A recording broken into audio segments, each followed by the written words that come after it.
Welcome to another edition of Pittsburgh Sportsline. Tuesday night live show. We're in studio. Ran into a bunch of people.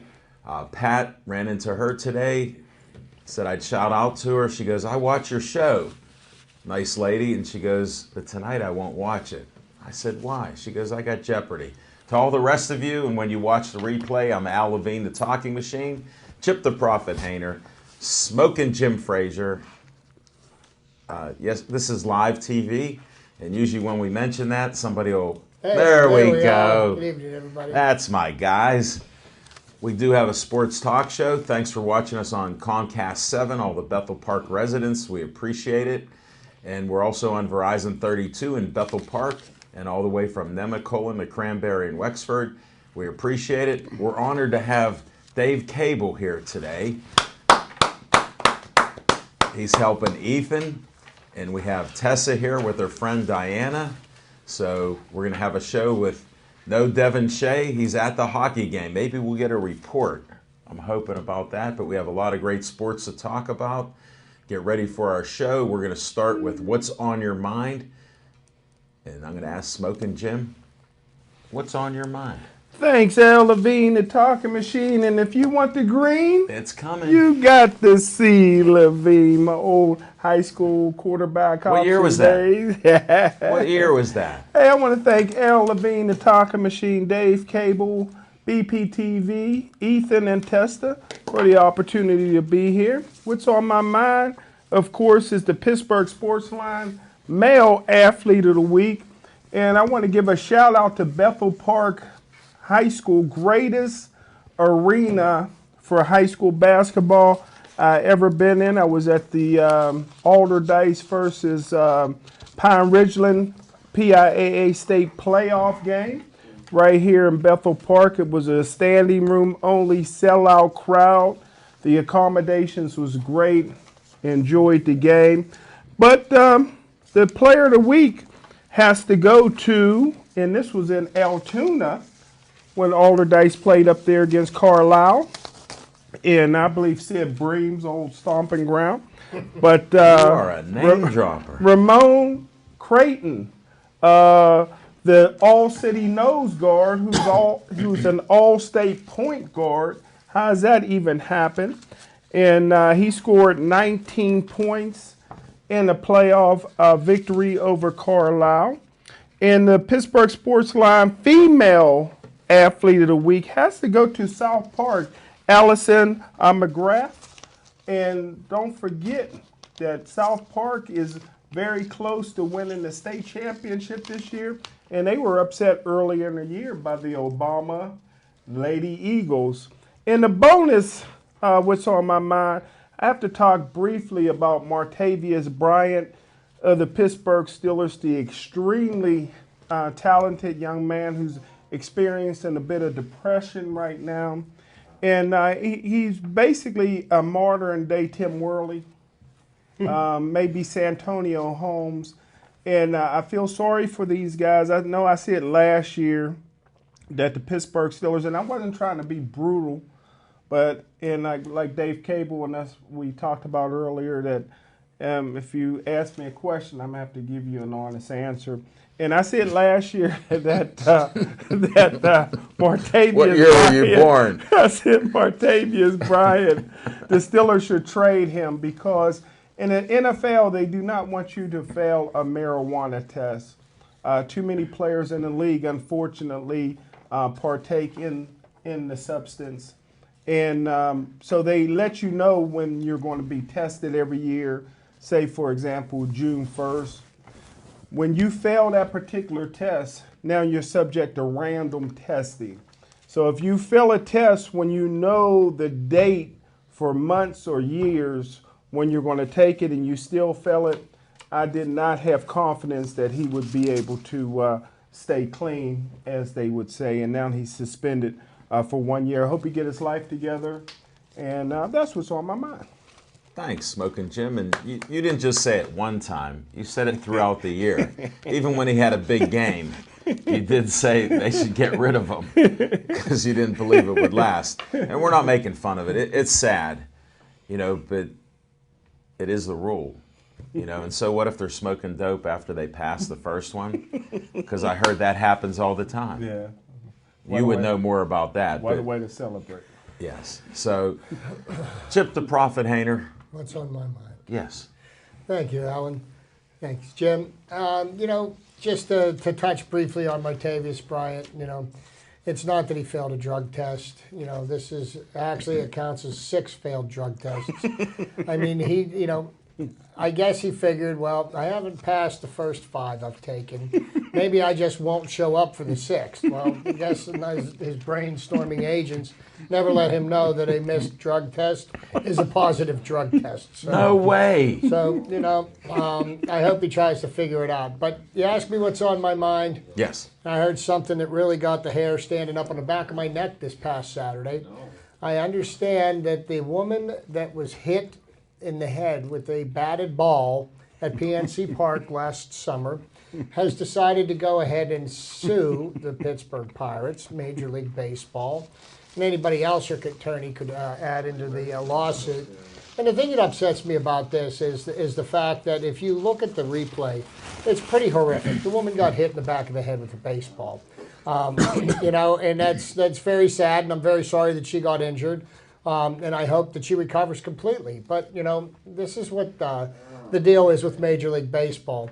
As a spectator of a Major League Baseball game, minor league baseball game, little league baseball game, any kind of baseball game you go to, you need to pay attention to what's going on around you. Specifically when the pitcher is on the mound and pitching the ball in excess of 100 miles an hour to a batter who can hit the ball more than 120 miles an hour out of there. And if you watch the video on this, the woman's got her back to the pitcher while he's in his windup. He completes his windup.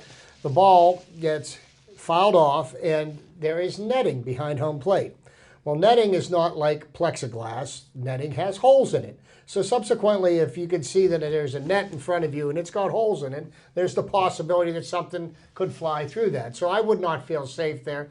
And there is no presumption that behind that netting that you are safe.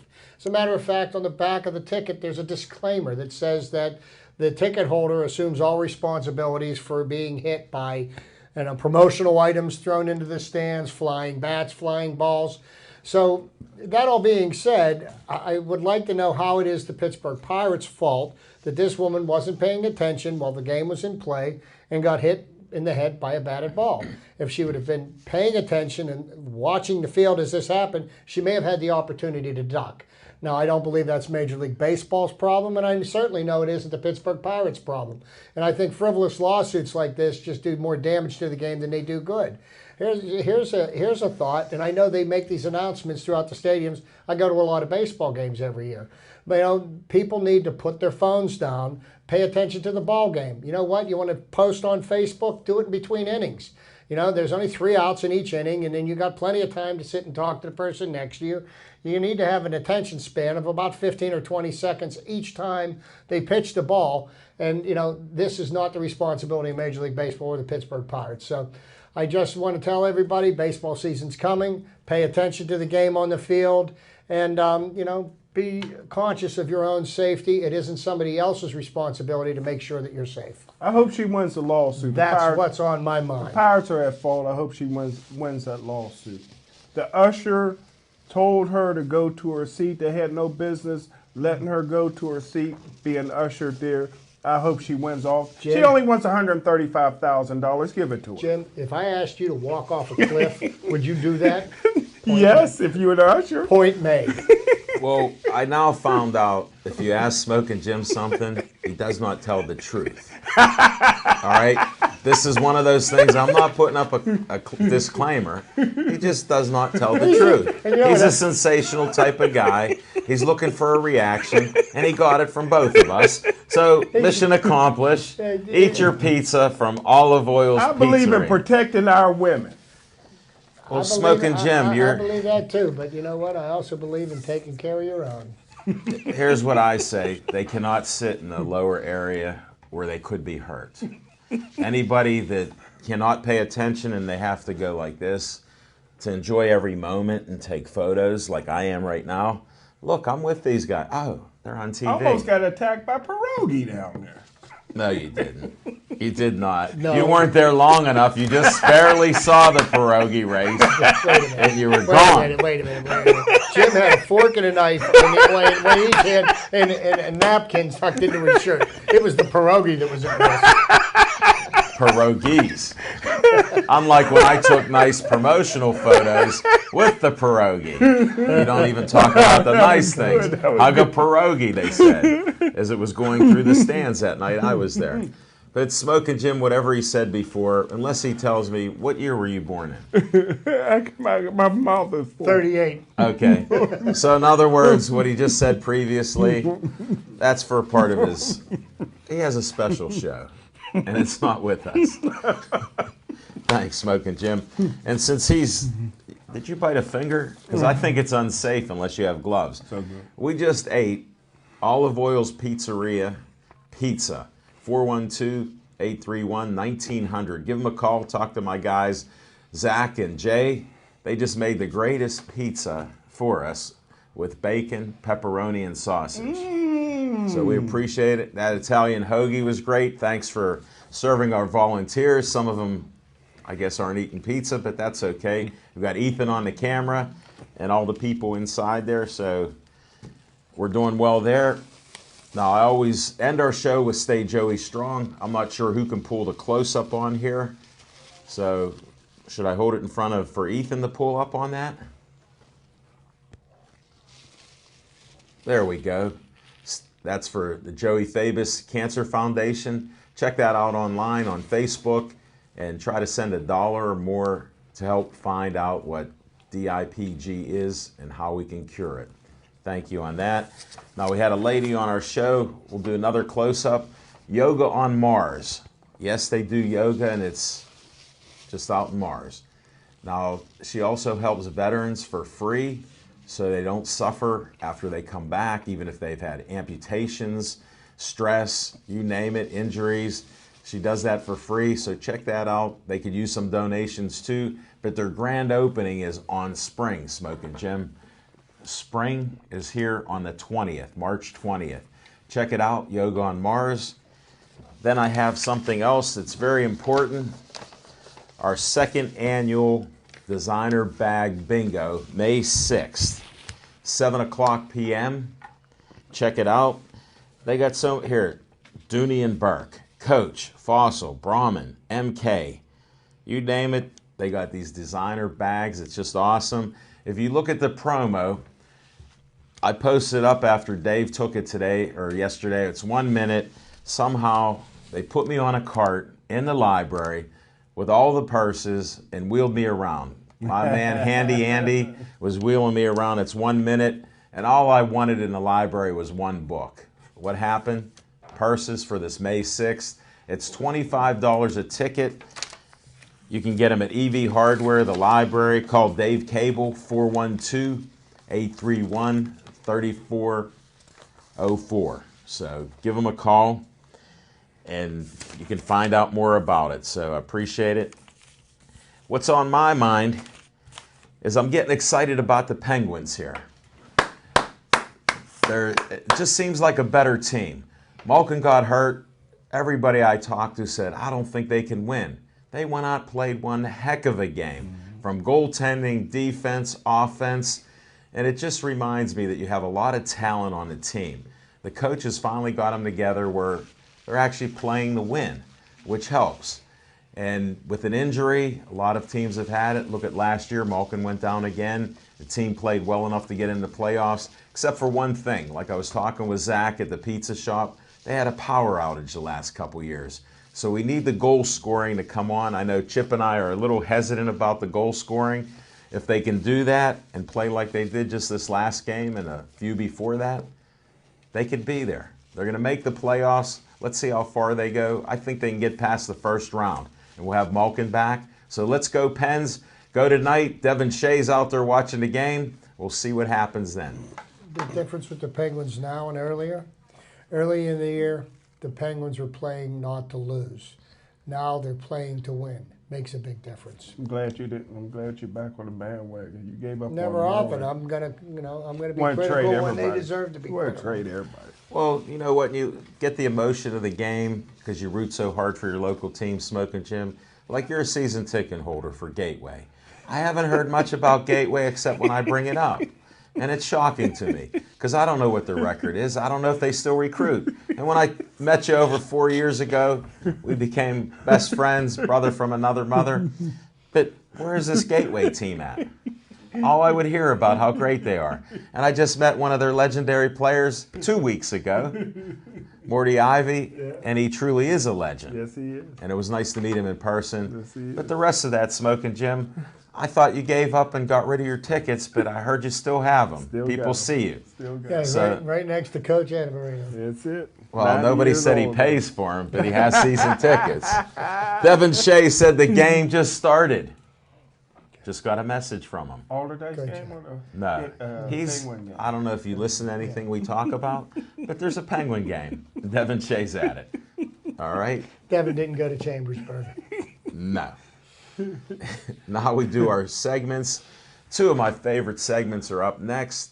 The first one is Fiction and Fact from Smoking Jim's Almanac. Thanks, Al Levine, the talking machine. And as you know, I'm a traveling man. And a couple years ago, I got a chance to spend some quality time at a picnic and at church. Say that again, church. A picnic and in church with Martavius Bryan's family down there in Anderson, South Carolina. As you know, Anderson, South Carolina is where my brother and his family live, and Martavius Bryan went to the same high school as my nephew, Dallas Frazier. And So you had the secret information on him all the time. yeah, he was, Anderson, South Carolina is an affluent neighborhood. It's an upper middle class neighborhood, something like a community, something like Murraysville, Pennsylvania, where it's like Anderson, South Carolina. Neither of them ever won anything. But it's a great place to live. It's a great place to grow up. How about the And visit? It's a great place to visit. So Martavius Bryan was a guy who wasn't a thug. He didn't grow up in the ghetto. He came from a great family. And, so it can happen to anybody. He wasn't involved in gangs. He went to a pretty good school in Clemson where he didn't have to go to class at all. And, he made the wrong choices. And it's unfortunate because he is the closest thing to me. And I'll say for me, that's what Roberto Clemente used to say. For me, he's the closest thing that I've seen in a Steeler uniform to John Stallworth. His hands wasn't as good as John. Probably he's faster than John Stallworth was, got better size. But his ability to elude defenders at that height at 6'5" is really reminiscent of a John Stallworth, and he was on his way to a $50 to $60 million contract, and that's all up in smoke right now. So that's pun my fiction. intended. No fun intended. No pun intended. Fiction and fact from Smoking Jim's Almanac. Got to hang out, and I tell you what, the Bryan family can really cook. Some good soul food coming out of that group. Well, now that you look back on it and you see that he was a fourth-round draft pick, he had first-round talent. Yeah. There's a reason why he fell to the fourth round. We're Might have been finding out. character We're issues. We're finding out now. You think that would have been character issues or anything, Smoking Jim? Being that 70% of the league smoke, I don't think. I think he just Is that what it is? You and According Ryan to Ryan Clark. Clark, yeah. According to Ryan How do Clark. I know these things? Because I listen. Thanks, Smoking Jim. Appreciate your fiction and fact. Seemed like a couple facts in there. Very good. Chip Hayner, let's do trivia time. Trivia time. Well, I start my trivia this week with a little reminder that tonight starts officially March Madness. The first two of 4 play-in games are being played tonight. Wichita State is playing in the late game, and Shockers. somebody, but I can't even remember whom, is playing in the first game. But each of those winners from tonight's game will be fodder for the number one seed in their division or in their bracket. That's how it's set up. So, Like a black holiday. to touch on my trivia for this week, obviously it has to do with the NCAA basketball tournament. And I do want to put out a congratulations to the Pitt Panthers. They made the tournament. One and done Jamie Dixon has got his team there again. We're going up against the Wisconsin Badgers on Friday evening. So let's go Panthers. But there was one of the charter member teams of the Atlantic Coast Conference was the very first ACC tournament champion, being that Pitt's now a member of the ACC, North Carolina State. So, we have the tournament now. It's, well, I don't know, is it 64 teams or is it 68 teams because we have 4 play-in games? But what year did the NCAA tournament field expand to 64 teams? It was the 1984-1985 season when the team expanded then. Who was the first Division I school to lose the NCAA title game in 2 consecutive seasons? And this is a gentleman's college basketball team who won 2 NCAA titles, and he actually won an NBA title with none other than Lou Alcindor, who soon became Kareem Abdul-Jabbar. So it was in 1961 and 1962, the Ohio State Buckeyes lost to Cincinnati. And that Cincinnati team was led by the Big O, Oscar Robinson, probably one of the best point guards to ever play in the NBA. See, and he didn't disagree with me there, so I must. Quick, keep talking. I must have Chip, keep talking. Yeah, You're on a streak, baby. Okay, I'm on a streak. Now, everybody remembers back in the early 90s, and what really put Mike Krzyzewski on the map was the Duke Blue Devils winning a couple of national titles back to back. But Christian Laettner is the one who in the 1992 final threw up that game-winning shot, and who passed him the ball on that? His father had played for the Dallas Cowboys as a running back. His father was Calvin Hill. Son Grant Hill is the one who threw the pass in. And the unfortunate thing about Grant Hill's basketball career, most of his professional career was spent on the injured list. But he was an amazing athlete. A number of teams have won at least 2 NIT championships, which was the first to do that. And why do I mention the NIT tournament? Because the NIT tournament used to be the marquee tournament for college basketball. Yep. The NCAA tournament didn't become the number one tournament until CBS got a hold of it, started promoting it. So the first team to win back-to-back NIT championships was LIU Brooklyn. Wow. Never heard of them before and haven't heard of them since. Are they still in existence? That's right or not? Okay. I printed my statistic. He doesn't make it up.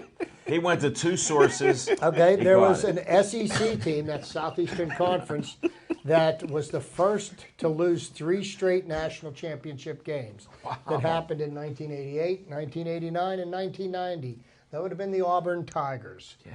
3 consecutive national championship games that they lost. Wow, I remember that. Yeah, and you know what? You were in diapers. It took me for a little bit of a loop. Now, I forgot it. There is one player who played for, in the same season, he played for an NIT champion and played in the NCAA runner-up game in the same season. His name was Dick McGuire. And here's Dick McGuire's... legendary. Dick McGuire's story goes like this. He was playing for St. John's, who happened to win the NIT championship that year, and then he had to go fulfill a military commitment and had to go into the Army. So he was unable to finish the season for St. John's, and after he finished his military service, he went to play for Dartmouth. Dartmouth was the loss to Utah in the NCAA tournament. So here's a guy that played on 2 teams in 1 year. One won a championship, one lost, and neither team won a championship with him on it. So that's pretty interesting. Thanks for his service. And the NCAA tournament, I'd be remiss if I didn't mention the fact of what Oh, the Wizard of Westwood. What was his name? John Wooden. John Wooden, the head coach of UCLA basketball. In 12 years, he won 10 national titles. It's a record that that may be matched sometime soon, but somebody in the women's basketball. But the very first national championship that UCLA won was against the Duke Blue Devils. And there's who coached the North Carolina State Wolfpack team to the 1974 NCAA championship. Norm Sloan was the coach of that team, and his number one star was one of the original Skywalkers in the NBA, David Thompson. David Thompson was every bit as good as Julius Erving. Unfortunately, he had some bad habits that followed him into the pros and ruined his career. But he was an amazing talent. If you ever saw him play, if you've never seen him play, check out the footage. He was an incredible basketball player. He could really get above that rim. Yes, he was. He played much taller than his height. Boy, I'll tell you what, he had a vertical jump that was second to none. And I've got two more to finally wrap things up here for our tournament trivia for this week. I'll probably have more for next week. The 1949-50 team from CCNY did something no other basketball team had ever done and will never do again. They won both the NIT and the NCAA tournaments in the same year. Wow. And the team that they beat in both of those tournaments was Bradley. No way. Never will happen. It will never happen again because the NIT, which is referred to now as the Not Important Tournament, is played at the same time as the NCAA tournament. So Did you say CCAC? No. CCNY. NY, okay. Okay. Not only your eyes are going bad, but your ears are shot. And finally, here's my stumper for everyone because I know nobody will get that. Which ACC point guard pulled off the rare feat of being named Final Four MVP while playing for the national runner-up in 1991? I'm gonna be able to get that. And just to give you a little clue, it is the head coach of South Carolina's women's basketball team, Dawn Staley. Wow. And I mentioned that Really? because the NCAA women's tournament is starting, and UConn is the number one seed and the favorite to win the tournament. And they are on the verge of their 7th undefeated championship season. Gino Auriemma is, without any question, the best coach in college basketball, man or woman. If you're not paying attention to what he's doing in Connecticut, you should, because you'll never see the likes of it ever again. But that's my trivia for this week, guys. Thanks for that little bonus at the end. Great job. Thanks, Chip Painter. My segment here is On Location. We had one of our best shows. We had the return of the three-peat City League champions, Obama Academy. It was just an honor to have them there. And what's even more interesting is they've done it with new players. They had 3 freshmen on the show, 2 juniors, very classy people, and one was shy, and she's not shy anymore, so we had a great time. No, she's still shy, but I told her don't worry about it. And the parents were there, the coaches, Monique McCoy.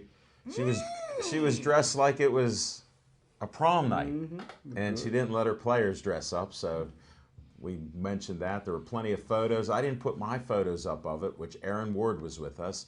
Thanks again to Aaron Ward. Made it great. Great night there. And I'll post the photos up that she took, or our official photos.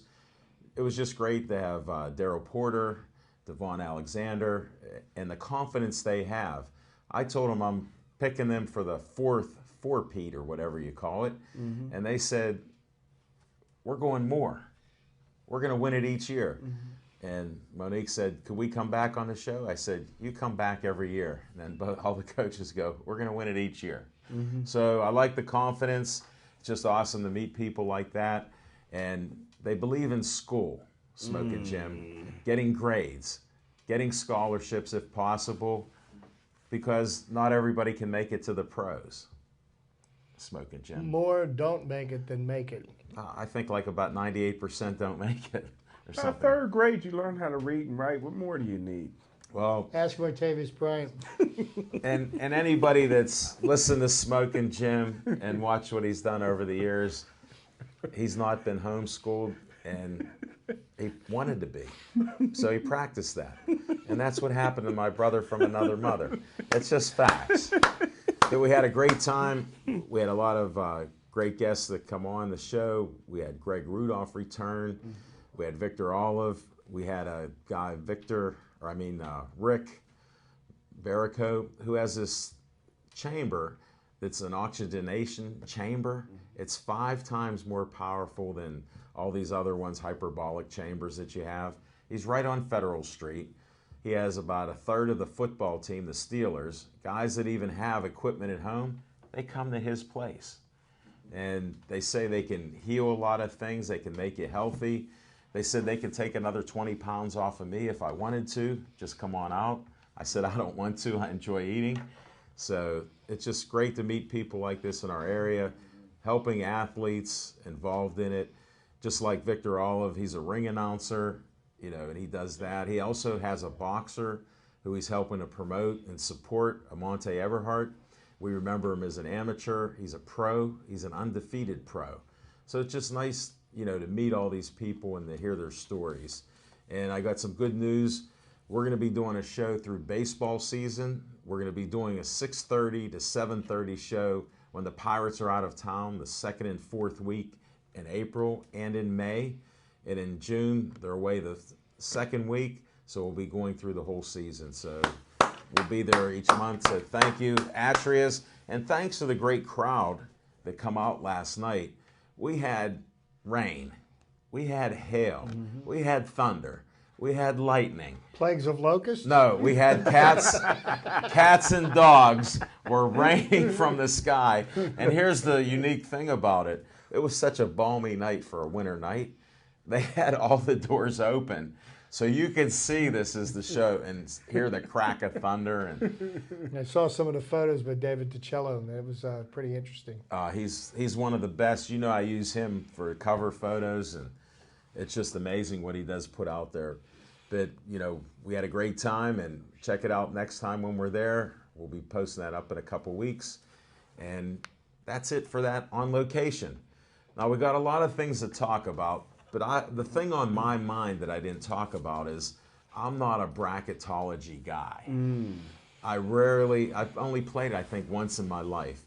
My dad, who we've talked about, legendary basketball guy, he would win 1 or 2 of those polls every year or so. Wow. Or he'd be in the top 2 or 3 where he'd cash in. If you don't bet, don't start. But he was doing that. And he goes, you want to play one? We'll partner up. I go, no, I'm not really interested. I just like the Final Four and the teams there. And I watch the games because I love the college basketball. Now, what do you guys think about that? Well, I have always said that I do believe that one of the greatest sporting events that exist in North America is March Madness, the NCAA basketball tournament. And I think this year, more than any other year in recent history, I think it's a wide open field. I think there's any one of a dozen teams that have a legitimate claim to win the title. You look at the top 4 seeds, Kansas does look strong going in. Look fantastic. And then you look at the teams that didn't get a number 1 seed, teams like Michigan State, and they look very, very strong. So, there's going to be teams that there's going to be David slaying Goliath in the first round. And to this day, there has never been a 16 seed beat a number 1 seed in the NCAA tournament. Could it happen this year? You think we'll find maybe? out Thursday and Friday. Anything's happened. Anything's possible. I mean, if Pitt could make the tournament. Well, Go Pitt. March Madness is the biggest thing, closest thing to being as big as football. And the Super Bowl.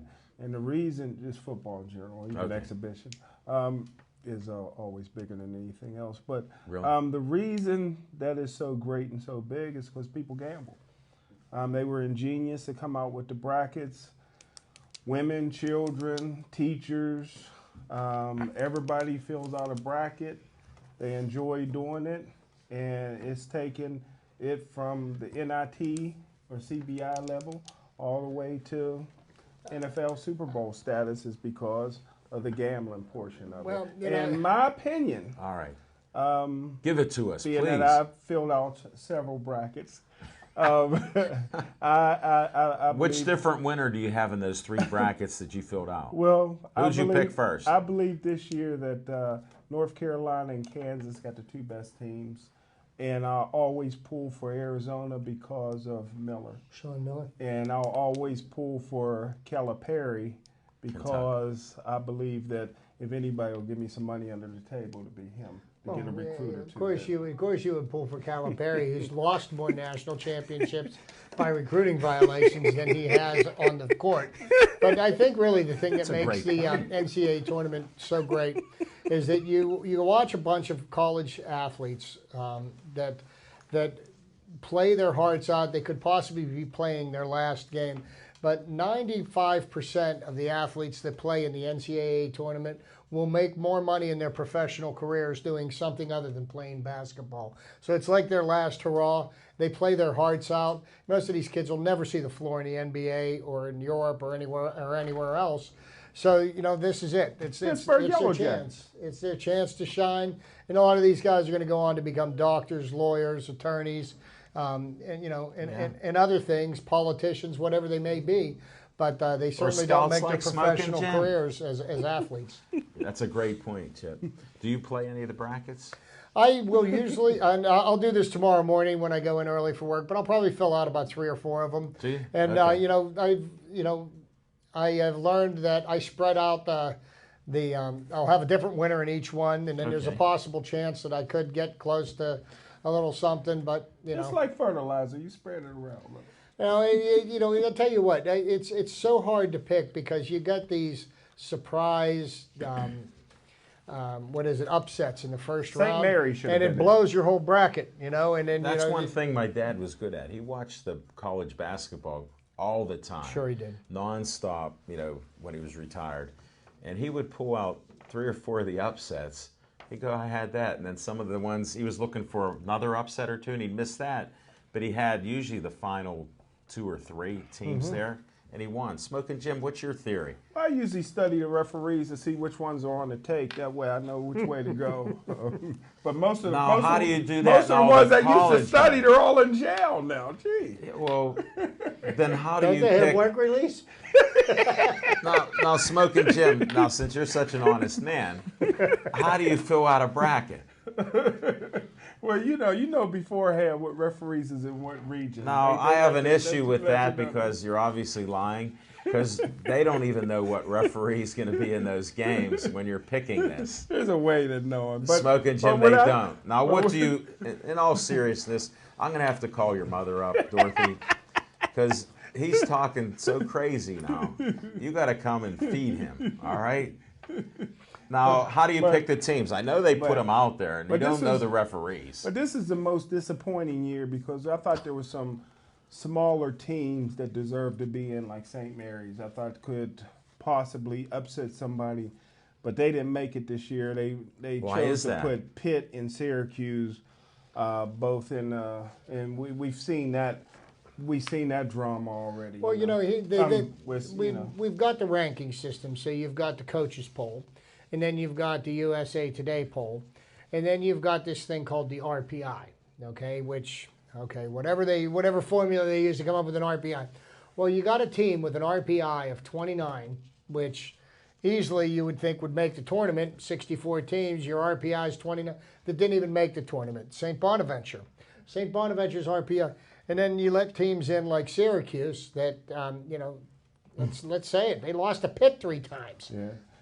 But my philosophy, to get back to I was answer now trying to serious get your question. is this is what I usually like in NCAA tournaments, and Chip kind of stumbled on it a little bit, but where most teams don't have it because they're one and done. But I look for a backcourt that has experience.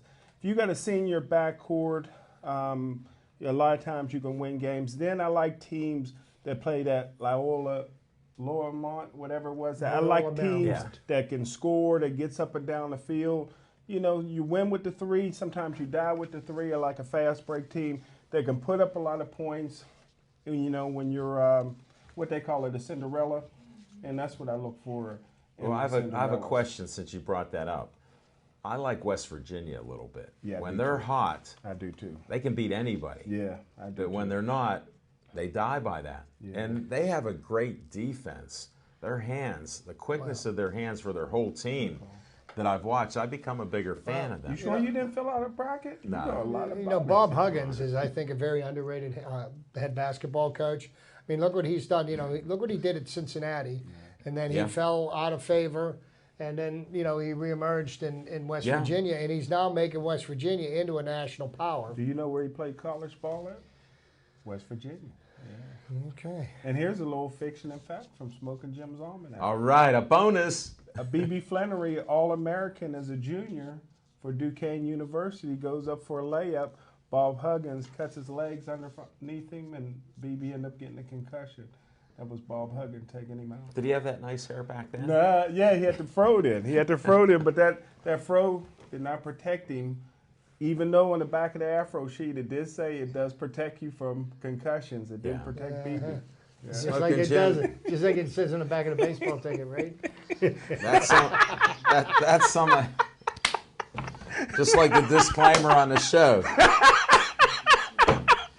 Hold it. We just got a report from Devon Shea live. The Penguins 1-0 from Kunitz and Dumoulin. From who? And Crosby. Kunitz. You know Kunitz. Okay, I heard of it. You've seen him play. I heard that name. Yeah, you did. So, Smoking Jim, we still haven't got your answer on your bracket. Who are you picking then? Now, this Kansas is and North Carolina. okay. You don't have one that you can just pick. Then. North Carolina. I always go with North because Okay. Angel Safino down in North Carolina now, so she lives down there. So Always sweeties for Jimmy. I Little understand closer that. to Charlotte Panthers. Well, right? same hometown as my other brother Eric and his family live in Charlotte. She lives in Charlotte, so I'll be visiting. And Smoking Jim, I didn't mention, but you invited a guest last minute that sang the national anthem. Oh yes. So watch our show just for the national anthem with Jazz singing the song. Yes, she did. She really hit a home run on that one because we're at PNC Park. You know? Hey, you got to take me out, man. Take me out. All right, so Smoking Jim saying North Carolina. I say Kansas after I saw them beat West Virginia Okay. because their Chip? team was just unreal. Do you have a pick now in one of your polls that you yeah, could one say? of my polls. Yeah, I like Kansas Jayhawks this year. I think they're strong, but I've Although- picked Kansas a number of times and they've broken my heart. Yeah. I'm gonna go Can I back say to who the my well. favorite player is? You could say who all your favorite players are because it could change in 10 minutes. And he's white. Plays for North Carolina State, Rowan. He played here a couple years before he moved around. Okay. Smoking Jim, I appreciate that. Your honesty was very refreshing on that. The other ones, forget about it. All right. Chip, go ahead. Kick off baseball season. Kick off baseball season. The Pirates made an interesting move last week. They picked up a veteran who actually played. Who Was an actually, MVP. Who actually was very integral in beating the Pirates in the 2013 divisional series in the playoffs while he played for the St. Louis Cardinals. David Freese. Yes. David Freese is an experienced ball player. He's 32 years old. Plays third base. Plays first base. And he does have a little bit of power. And they say that he's going to be the starting third baseman to start the season off, and will continue to play until Gong is healthy enough to play. The Pirates also, I believe it was either yesterday, yes, it was probably yesterday, that they sent a lot of their top prospects back down to AAA for some seasoning. Jameson Taillon, Tyler As well they Glasnow. should, yeah. And as well they should, exactly, because they need some more experience in the minor leagues before they're ready to make it to the pros. Oh, yeah. But these are Glasnow and Taillon. I believe we're going to see these two before the end of the summer. Say June, July, we'll see one of them or even both of them by the end. I think they're going to bolster the Pirates pitching staff and actually give us the spark we need to take us to a division championship this year. That's right, Jim. Sound like nobody else wanted to freeze. How do you know? Well, you could say the same thing It's a about your little bit buddy of power. Pedro Alvarez, right? Yeah, where is he, Smoking Jim? The Mets. There was no line. Yeah. Yeah, where is He Pedro? walked up to Baltimore, and actually, he took a $3 million a year pay cut to play for Baltimore. So I thought Are he was you? The Mets. No. He's the Orioles. You know Neil Walker? Neil Walker's with the Mets. Okay. He's with the Mets. Okay. Yeah, I'm So, glad you're I get all the over the first round baseball. So the choices Pirates mixed announced, up. and I know Jim will find issue with this, so I may as well get it out of him right now. Pirates Ding, announced ding. that Francisco Liriano will be the opening day pitcher. And I know that Jim's going to say that Garrett Cole should be the opening day starter, but Garrett Cole has been injured for the first part of spring training, and he only pitched his first 2 innings off the mound Sunday, and he pitched well. Tommy but John? they need to, what they do is they call this stretching out the pitchers. His first outing, he'll pitch 2 innings. Then they bump him up to 3 innings, and he's on a pitch count. And then with each successive start, they'll get him to 4 innings, they'll get him to 5 innings. So he's not ready, and he won't be ready on opening day to pitch a full game. Can I quote Chip? Yeah. That the games in April means just as much as the games in September, and we got to get off to a fast start. Right, and if your ace pitcher is not ready to play, don't you think you're doing the team a disservice by putting him out there to make you happy? I think And so. Smoking Jim. The nice thing about that, I agree with Chip. I've said that before. Kutch is healthy. Mm-hmm. He doesn't need surgery this year. He didn't need it last year, but he was injured. So they had to make up some excuses. You know you're always distracting people with whatever you do and say, but Kutch is actually healthy. Look for a fast start. In baseball, I not do. on the bench. And I tell you what, I think the two of the surprises this year are going to be in the pitchers, Pirates staff, Jonathan Neese and Ryan Vogelsong. I think they're going to be pleasant surprises this year for the Pittsburgh Pirates rotation. They're going to be reliable starters. They're going to give them 5, 6, 7 innings, and they're going to keep us in ball games. And defensively, each of these pitchers is excited to pitch in front of this ball team because they have not played in front of a team that's as good defensively as the Pirates is. And believe it or not, even with the loss of Neil Walker over the past winter, they say the Pirates are a better defensive team now than they were at the end of last year. But they still won't be able to make up them 40 home runs. Well, you don't give up as many James, runs. James, let me tell you something, my friend. You don't need to hit home runs to win baseball games. Tell that to Babe Ruth. Small ball. You play small ball. Yeah, Billy that's what Martin. That's what they used to say about Babe Ruth when the Yankees were winning another pennant. No, they never said that. That's He what was- Chip said. You don't need to hit home runs. No, You don't Babe need Ruth to. was hitting more home runs than teams. Than any team. The whole Than the whole league. teams. Than the whole league one year. Yeah, I'm glad you learned that from me. And we gave up our Babe Ruths. No, we didn't. Believe me. He was not Babe Nobody Ruth. is ever going to confuse Pedro Alvarez and Neil Walker with Babe Ruth, ever. Smoking Jim, how many teams are in Major League Baseball that could have had him? Well, you don't know, but that's okay. There's like 30 teams. So Small ball. that's what happens. Jim, all you Steal have to do in a base. baseball game is score one more run than your opponent. That's all. And Las Vegas got them down to 87 Do they? wins. Yeah. How much you put on? Never mind. I don't want you to have to answer honestly. And that's Spoken Jim's unknown report as a gambler. Well, let's talk about a subject that Jim should have some good involvement Gambling? in. We've got the NFL free agency is in full effect right now. We've got the Denver Broncos who are in the process of dismantling a Super Bowl champion. They decided to tender Von Miller the franchise tag, and he promptly decided that he would go and dance with the stars. And Antonio Brown's going to dance circles around him, so that ought to be an interesting thing. I'm sure my wife will give me weekly updates.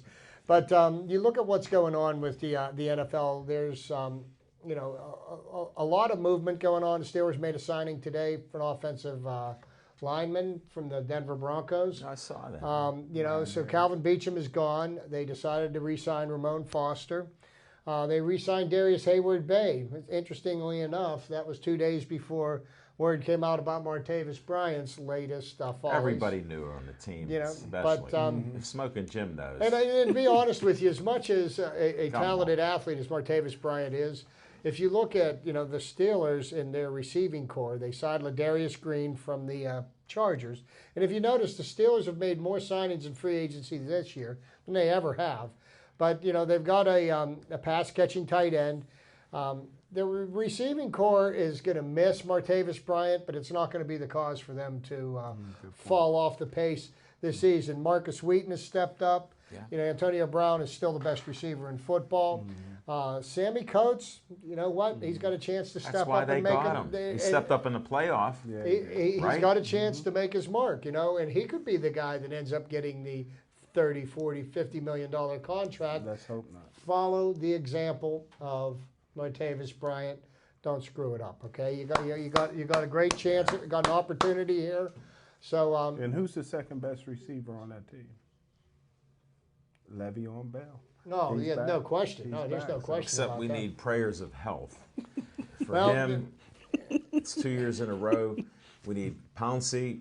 I would just like to see them play a season. So, we've all talked about it, and it's been all over the papers, and I want to talk to my NFL scout friend here. But, okay, the Steelers, what do they need to go after in this year in the draft? Obviously, everybody knows they should be going cornerback first. But what do you think they're gonna do? I think Pittsburgh Steelers, they got 7 picks. I would go 4 corners and 3 safeties. That's you. And I don't even know if they listen to you. Now I know why Mike Tomlin doesn't listen to Jim Frazier. They'll get a defensive lineman. That's what they're going to get. We haven't had a nose guard like Casey Well, Hampton. we just lost Steve McClendon, and Steve McClendon certainly was no Joe Green. Wow. But they need to bolster the defensive line I'm because thinking that. because of the defensive line last year was the reason why we were able to get any pressure on quarterbacks. And I think if you watched what Denver did in the Super Bowl to Cam Newton, is their pass rush was the difference in that game.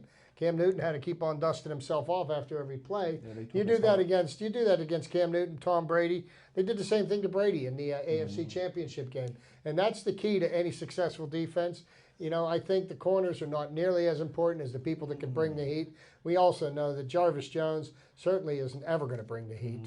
I think Well, he'll get there eventually. well, he's got one more year that we have to suffer through his act, but I wouldn't be too surprised if they took a linebacker.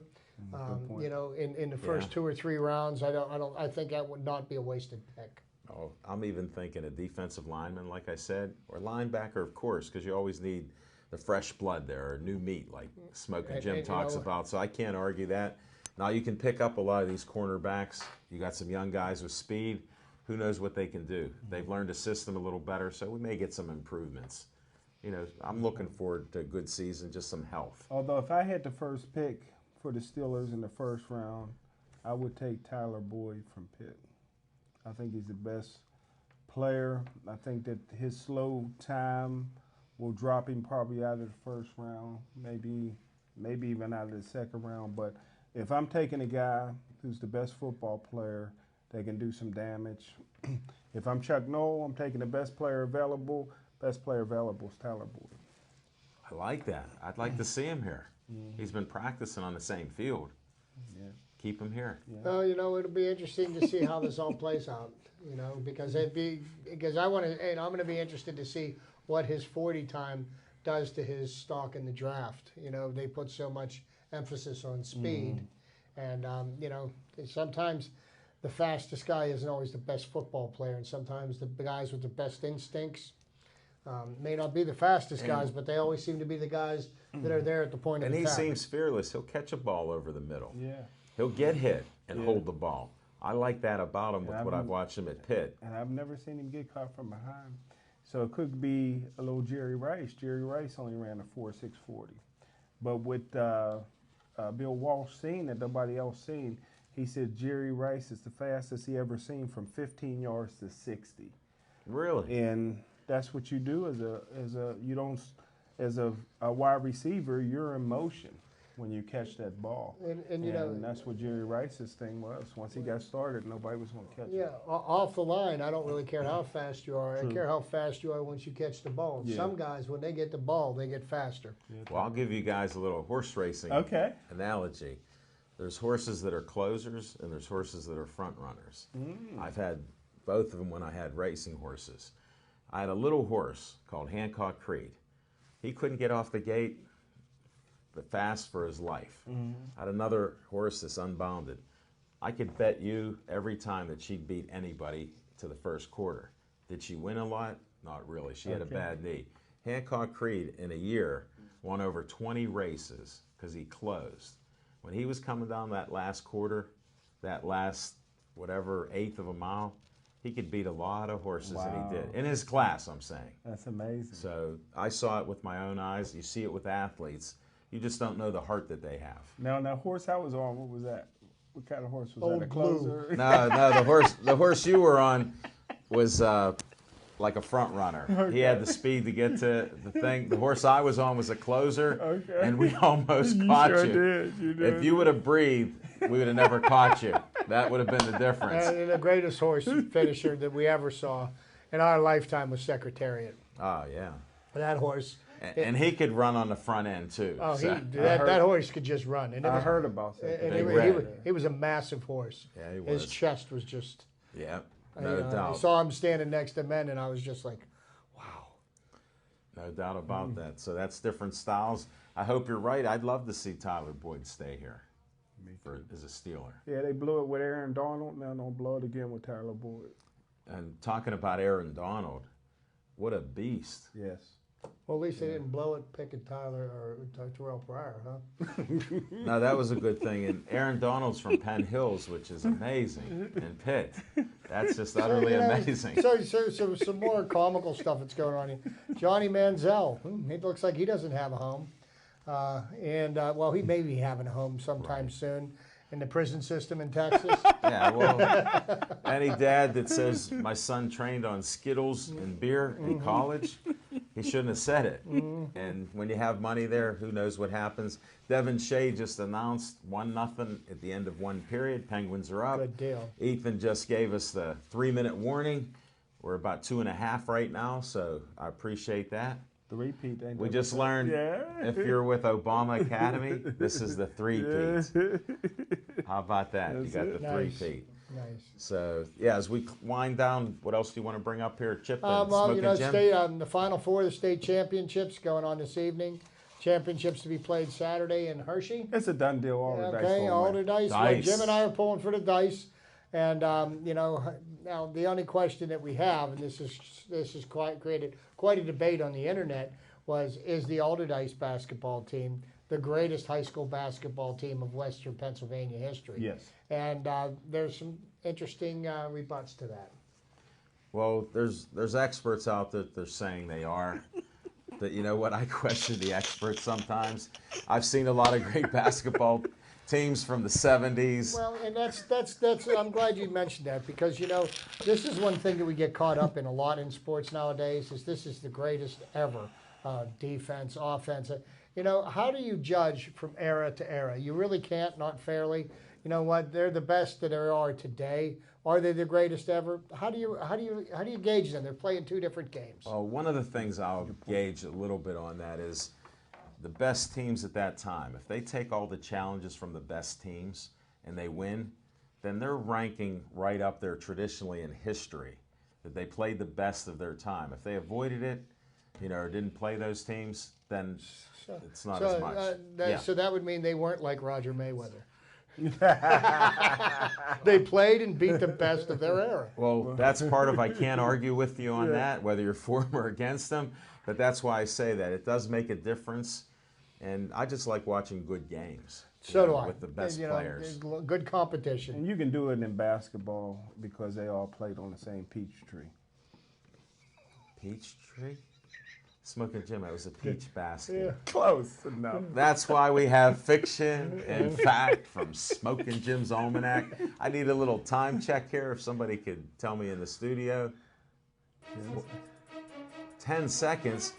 Thanks everybody for watching us. Thanks Dave Cable, Tessa, Ethan, and Diana for being here. Smoking Jim, Chip Hayner, I'm Al Levine. Stay Joey strong.